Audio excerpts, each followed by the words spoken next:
Kas ir labākais veids, kā jauniem spēlētājiem sadzīvot un tikt galā ar sāpīgiem brīžiem, kad ir zaudējums?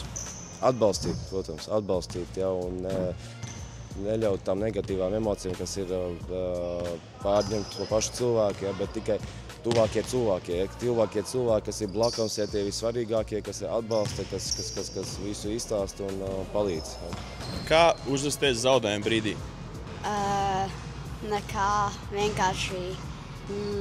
var vienkārši uzspērt ar kāju pa somu un viss. Vienkārši neņemt to vērā un gatavoties nākamajām spēlēm. Es vienkārši aizmirstu par to spēli un sāku domāt par nākamajo. Zaudējuma brīdī, pirmkārt adekvāti, jā. Otrkārt centies ņemt to kā mācību. Patiesībā ik pa laikam zaudēt pat ir labi. Tāpēc, ka visu laiku vinēt, tad brīžiem zaudē to fokusu. Jā. Un tāpēc tas ir tāds veids arī kā progresēt.